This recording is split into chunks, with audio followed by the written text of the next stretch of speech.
Leonardo da Vinci was a man unlike any other, a mind that seemed to belong to a different age altogether. He was deeply connected to the natural world, far more than most artists of the Renaissance, and his ability to notice and record details from nature set him apart. For more than 500 years, his genius has remained something of a mystery, leaving historians, scientists, and admirers puzzled over how one man could excel so greatly in art, science, and invention. Recently, however, modern science has taken a step closer to answering that question. By sequencing DNA through Leonardo's living relatives, researchers have made discoveries that are nothing short of shocking. The results of this genetic analysis reveal truths about his extraordinary abilities that few could have imagined. Leonardo da Vinci died on May 2, 1519, carrying with him secrets that the world thought would never be uncovered. He left behind no children, no direct descendants, and his burial site was lost to time. Initially buried at the chapel of San Florentin in France, his remains were moved after the French Revolution, but nobody could confirm whether the bones actually belonged to him. With no confirmed remains, scientists faced a seemingly impossible challenge. How could they study the DNA of a man who had been gone for half a millennium? Adding to the difficulty was the fact that Leonardo's birth circumstances created obstacles for tracing his family line. He was born out of wedlock in the Tuscan town of Anciano. His father, a Florentine lawyer named Ser Piero da Vinci, came from a well-documented family. His mother, however, was a young peasant girl named Caterina, only 15 years old when Leonardo was born. Records suggest she was an orphan, which meant she had no family name and no relatives that could be tracked in historical documents. She all but disappeared from history, leaving no genetic trail behind. By the time Leonardo was 5, he was taken from her to live with his father's family. This separation cut him off from half of his heritage. Only his paternal line could be traced, which made uncovering his genetic history all the more difficult. Yet historians refused to give up. Leonardo, the man who filled notebooks with inventions centuries ahead of their time and who made illegal dissections to uncover the secrets of the human body, could not be allowed to vanish entirely from genetic history. Over decades, historians Alessandro Vezzosi and Agnes Sabato devoted themselves to mapping out Leonardo's family tree. Their research went back nearly 700 years and spanned 21 generations. Piece by piece, they reconstructed his paternal bloodline, working with property records, birth certificates, marriage documents, and tax papers. After years of exhausting work, their efforts paid off. They found 14 living male relatives in Italy who carried the same Y chromosome passed down from father to son across centuries. These men had no idea that they carried the genetic legacy of one of history's greatest minds. Some worked ordinary jobs as pastry chefs, upholsterers, office clerks, or even artists themselves, continuing the creative spark in different ways. This discovery changed everything. While Leonardo's body may have been lost, his genetic fingerprint was still alive, carried through his family's male line. Scientists now had the opportunity to study DNA that was virtually identical to Leonardo's own. By analyzing it with cutting-edge technology, they could search for clues to what made him such a unique individual. The project that followed aimed not only to identify his genetic makeup but also to reconstruct what he may have looked like and to understand the biological foundation of his genius. The sequencing of DNA samples from Leonardo's descendants revealed fascinating details. Researchers searched for specific genetic markers linked to enhanced vision, intelligence, and creativity. They wanted to understand whether his abilities were purely the product of hard work and curiosity, or if his very biology gave him advantages that others did not have. What they began to uncover was astonishing. His DNA showed genetic variants connected to extraordinary visual processing. This explained his uncanny ability to capture details invisible to most people. His anatomical sketches, which are still considered some of the most accurate ever made, were likely aided by this natural advantage. He could observe and reproduce the human body and the natural world with precision that seemed impossible in his time. His ability to show three-dimensional space on flat surfaces, to create depth and proportion with ease, was also tied to these traits.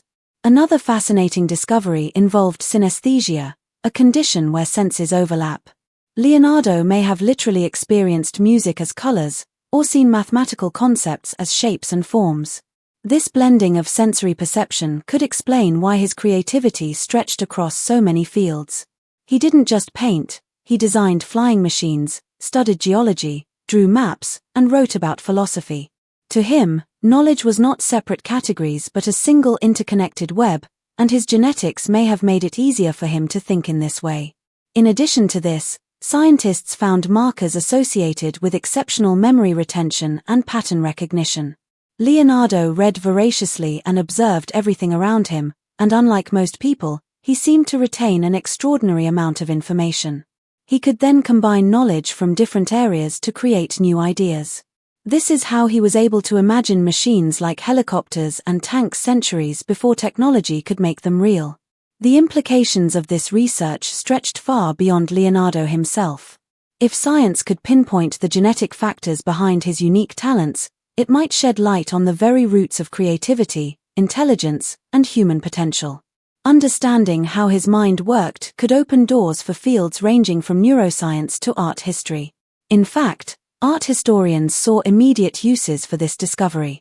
By comparing Leonardo's reconstructed DNA with genetic material found on paintings or notebooks, experts could finally settle centuries-old debates about whether certain works were truly his. This kind of genetic authentication could forever change how we understand his artistic legacy. But the revelations didn't stop there. As researchers continued their work, they stumbled upon something even more astonishing, something hidden for centuries. They discovered documents in the Vatican archives that had been sealed away by church officials shortly after Leonardo's death. These writings revealed his secret studies on human consciousness and the soul. According to the records, Leonardo had conducted systematic observations of people in their final moments of life. He documented changes in breathing, facial expressions, and even the dilation of pupils. He called these observations departure patterns. Using his skills in anatomy and his precise motor control, he allegedly developed techniques to briefly revive the recently deceased, bringing them back for moments at a time to study the transition between life and death. His writings described patients who, after being revived, reported consistent experiences floating above their bodies, moving through spaces beyond physical laws, and encountering beings made of light.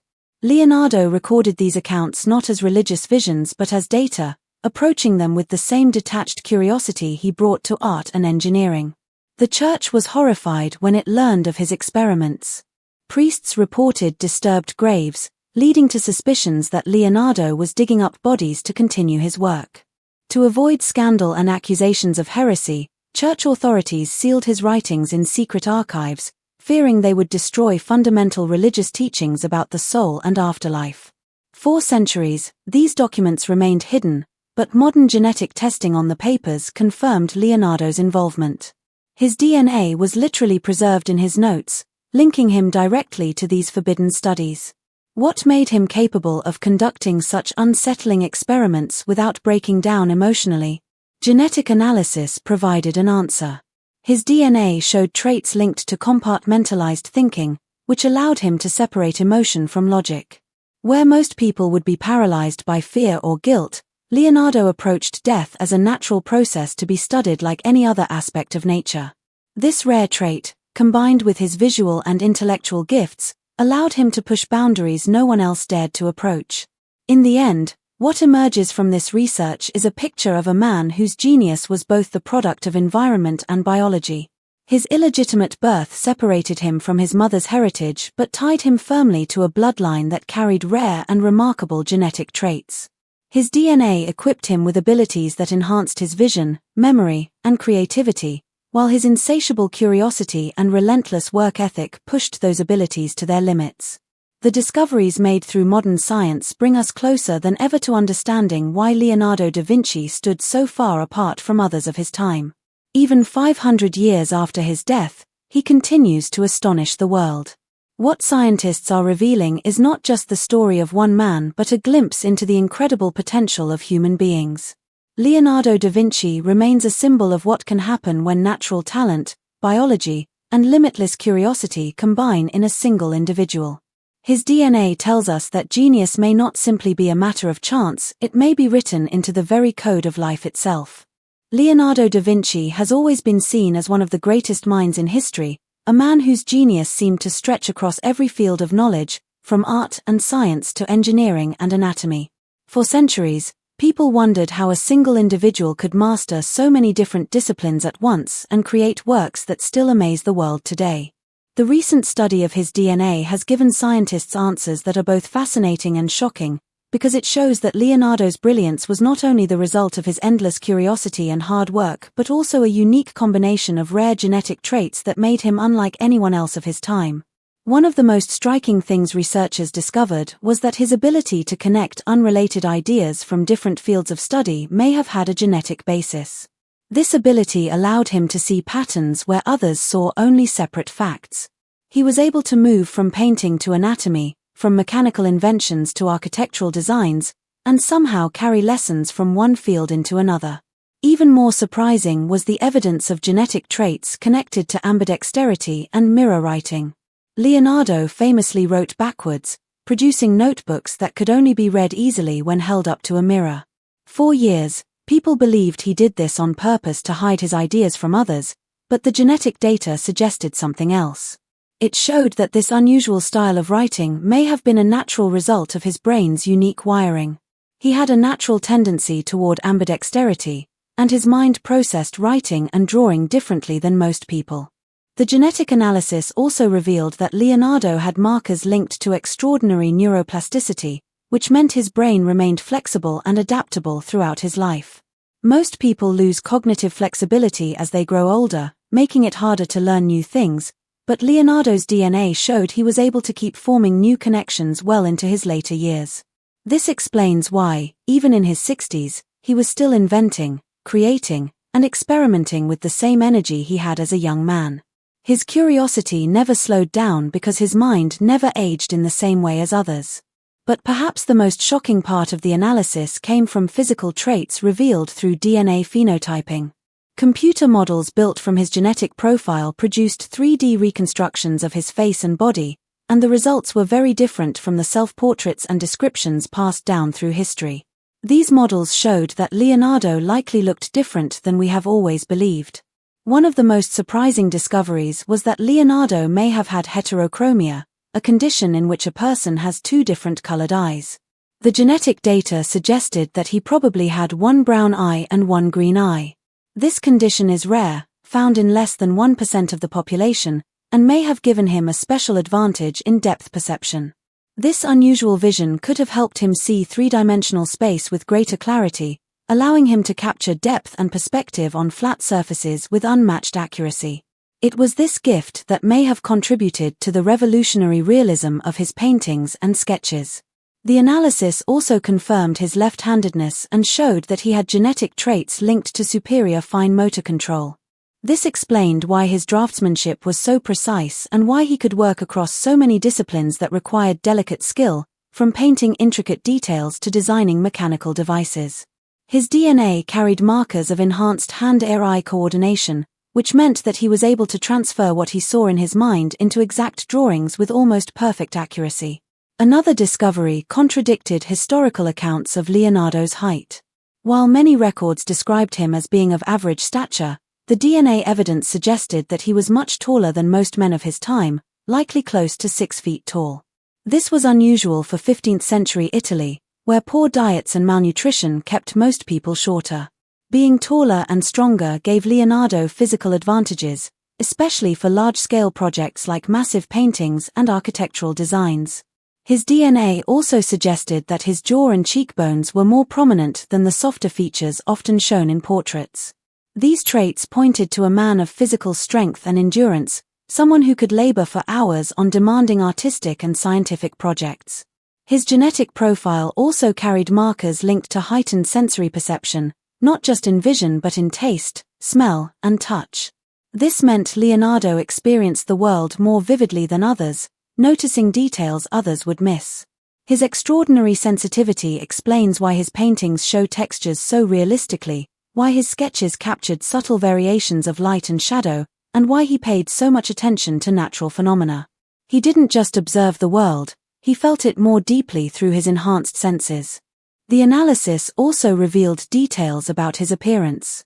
His hair was likely naturally curly and reddish-brown when he was young, darkening as he aged.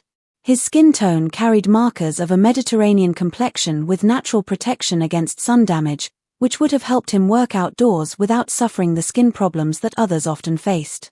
Combined with his striking height, his sharp features, and his unique eyes, Leonardo must have had a presence that drew attention wherever he went.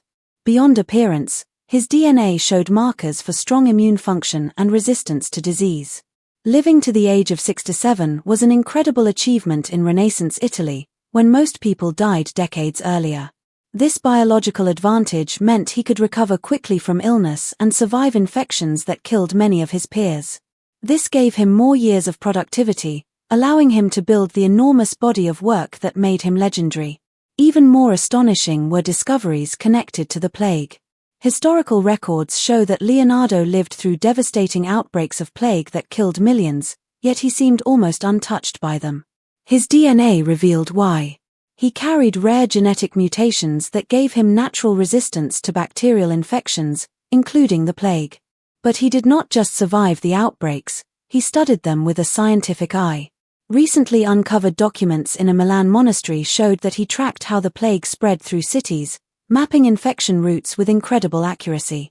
His notes revealed that he even exposed himself deliberately to infected materials in order to study transmission methods, something that modern ethics would never allow, but that showed his bravery and commitment to knowledge. What made this possible was another rare genetic trait: enhanced chemosensory perception. Leonardo could detect chemical signatures through smell and taste at levels beyond normal humans. His journals suggest that he could literally smell disease on a person before symptoms appeared. This gave him the ability to identify plague carriers before anyone else could. Even more groundbreaking, he studied survivors of the plague and realized they were resistant to future infections. Without modern medicine, he came to understand what we now call acquired immunity. He even experimented with early vaccination ideas, exposing healthy people to weakened material in hopes of building resistance. Though dismissed at the time as dangerous speculation, his predictions about infection spread were so accurate that officials eventually adopted his containment advice in secret.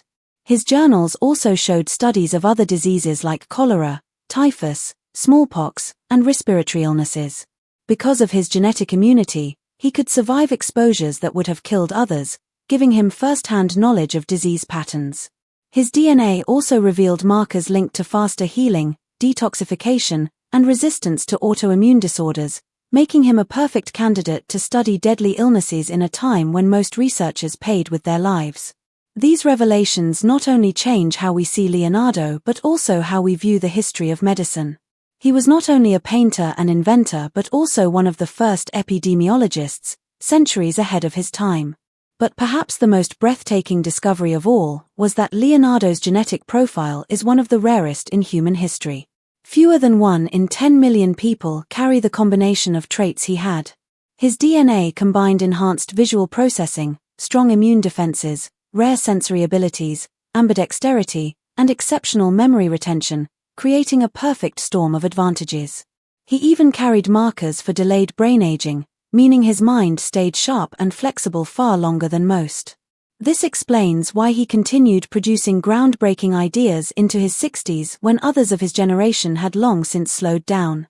His genetic traits also included cognitive flexibility, the ability to switch easily between different modes of thinking. This explains how he could move so effortlessly between art, science, and engineering without formal training. He also had enhanced pattern recognition, which allowed him to see relationships across disciplines that no one else could. He could look at anatomy and see mechanical principles, or study nature and imagine machines. This gift for connecting patterns across senses and fields of study was wired into his very DNA. Another surprising discovery was that Leonardo may have needed less sleep than most people. His genetic code carried traits linked to reduced sleep requirements and higher quality REM sleep. This meant he could work longer hours while still getting the mental benefits of rest. Historical accounts describe him working late into the night, full of energy when his assistants were exhausted. His DNA also indicated enhanced dopamine regulation, giving him motivation and focus that allowed him to stick with difficult projects for years without losing interest. Unlike many geniuses who struggled with depression, his genetics gave him resilience against mental health problems, allowing his creativity to keep flowing. Energy was another area where he had advantages. His DNA showed variants associated with highly efficient mitochondria, the powerhouses of the cells. This meant his body and brain could work at high levels for long periods of time without tiring. Combined with his physical strength, it gave him the stamina for both intellectual and physical demands. Most astonishing of all, he carried markers for enhanced neuroplasticity throughout his life, which meant he could keep forming new brain connections and adapting to new information until the very end of his life. All of these discoveries show that Leonardo da Vinci was not only a genius by effort and creativity but also by biology. His body and mind carried a rare mixture of traits that set him apart from almost every human in history. He was able to live longer, learn more, and see deeper into the world because of how he was built. While talent, curiosity, and dedication played a role, his DNA gave him the foundation to rise above the limits of his time. These findings do more than solve old mysteries about Leonardo's life and appearance. They open new questions about human potential. What could education or medicine achieve if we understood and applied some of these genetic advantages? Could enhanced neuroplasticity help people keep learning into old age? Could genetic resistance to disease protect humanity from future pandemics? Could enhanced sensory perception be used to advance art and science even further? Leonardo's DNA is more than a window into the past, it may also be a key to shaping the future. Leonardo da Vinci has always been celebrated as the ultimate Renaissance man, someone who seemed almost superhuman in his abilities. Now science shows that in some ways, he truly was. His genetic makeup placed him at the very edge of human possibility, and through it, he achieved things that changed the course of history. What his DNA reveals is that he was not only a man of vision and discipline but also a rare biological phenomenon, a once-in-a-millennium mind and body that worked in harmony to create genius.